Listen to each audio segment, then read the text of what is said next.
This is Matthew Cratter from Trader University, and today I want to talk about Bitcoin, marijuana, and Labradoodles.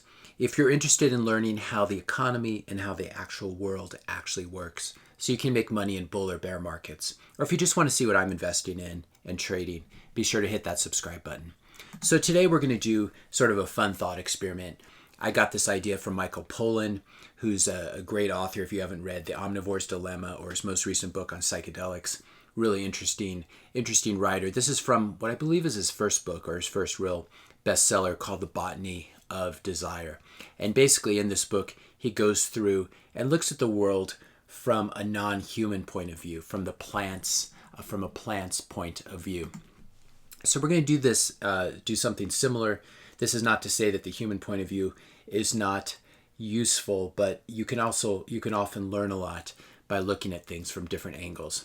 So we're going to try to look at things from a plant's point of view, the way Michael Pollan does in this book, and then we're also going to look at human beings from Bitcoin's point of view.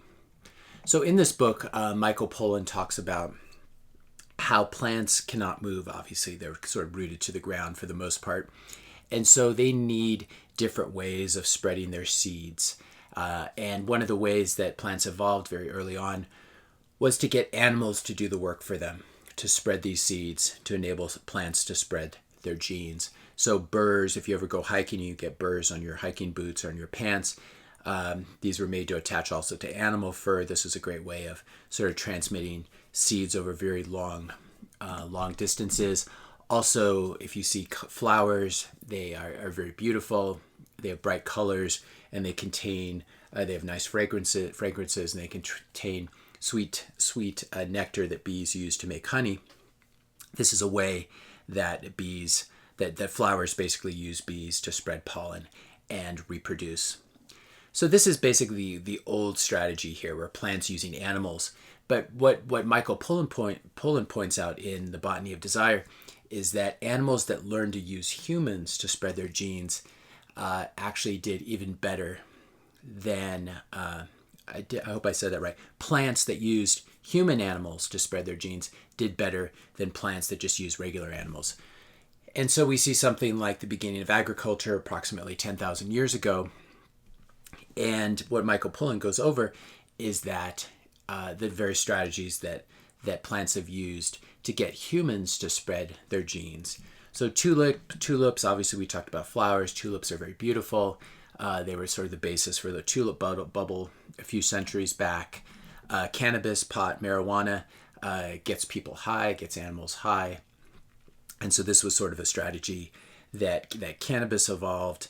Then you have all the fruits, for example, apples and pears and oranges evolved to attract animals, and particularly humans, due to their sweet taste and the human desire for sugar.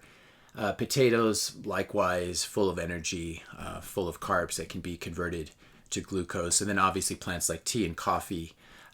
These are all plants that have done very well. Cannabis, apples, tea, coffee, because of the chemicals that they produce, they have encouraged humans to spread them all over the world. I think this is from Pollan. I've heard this elsewhere, that a high human being, an intoxicated human, is a marijuana plant's way of making another marijuana plant.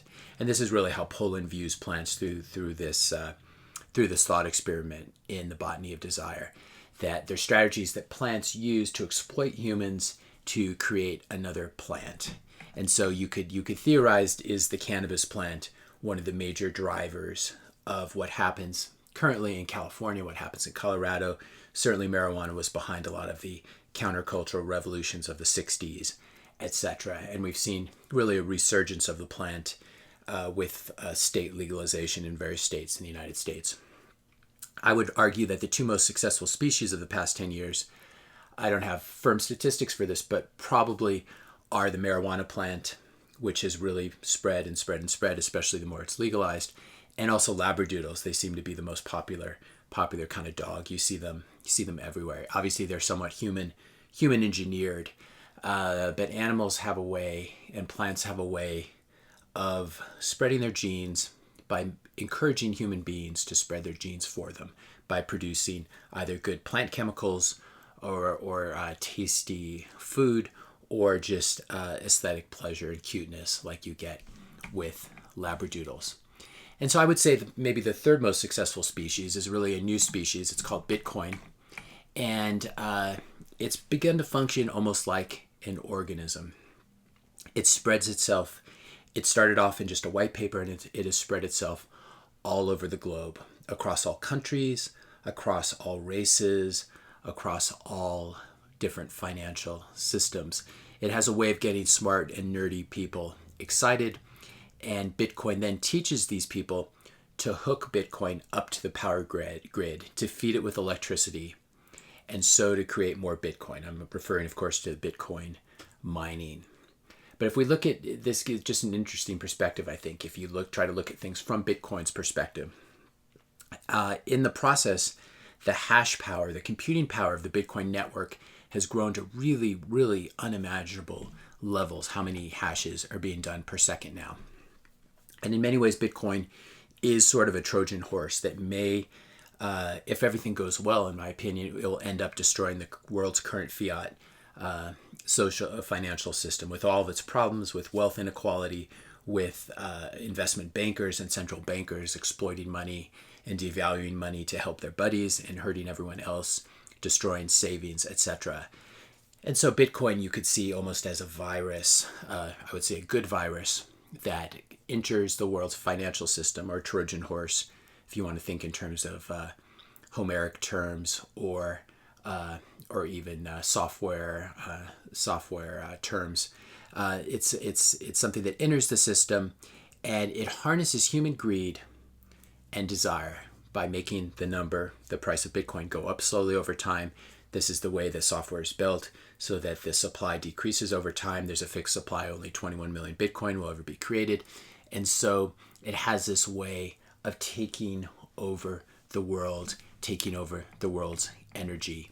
If you Google, is Bitcoin alive, you can find some interesting articles. It's probably not alive. Obviously, it depends on your definition of life.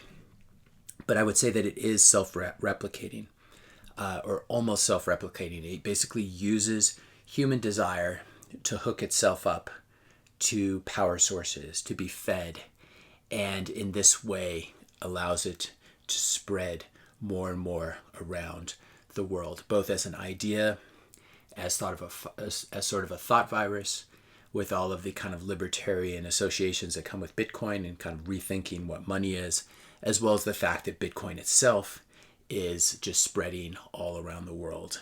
The nodes of Bitcoin are now found all over the world, something like 10 or 12,000 full nodes running. So I would suggest, even if Bitcoin's not alive, it's almost self-replicating, and there's definitely a symbiotic relationship between Bitcoin and Bitcoiners. The more you get into Bitcoin, the more you read about it, the more it changes how you think about economics, the more it changes how you think about your life. It teaches you to, it reminds you of the value of saving. If you're thinking of spending $10,000 today on some consumption item, but you believe that Bitcoin is going to go up 100x in the next couple of years, that whatever you're buying, maybe you're buying a family vacation for $10,000 or something like that. That family vacation, in terms of opportunity cost, will actually be it'll be $1 million vacation if Bitcoin does, in fact, what I expect it to do, go up 100x. So it really changes people. It helps to give them sort of better time preferences, a longer time horizon. It encourages savings over consumption, and it also really stimulates a lot of people's intellectual curiosity and lets them gives them permission to really start to dig into the current global financial system and to see it warts and all, to see how central bankers work. And this is a lot of what I've been talking about on my channel over the past 6 months. So Bitcoin is an organism that is slowly taking over the world and changing people who interact with it. Another analogy, you might think of some sort of a symbiotic relationship, as for example, the way the remora and the shark. And I'm not sure if Bitcoin's the shark and we're the remoras, or vice versa. I'll let you guys decide for yourselves. But I thought it'd be interesting just to take a look at Bitcoin take a look at human beings and human civilization from a Bitcoin civilization. The more you follow Bitcoiners, the more you'll see that the saying that always pops up, you don't change Bitcoin, but Bitcoin changes you. And so in this sense, I think it's right to apply Michael Pollan's thought experiment to Bitcoin. Please hit that subscribe and like button if you found this helpful or entertaining, and let me know your questions or comments in the comment section below. Hope you guys have a great weekend, and I'll see you in the next video.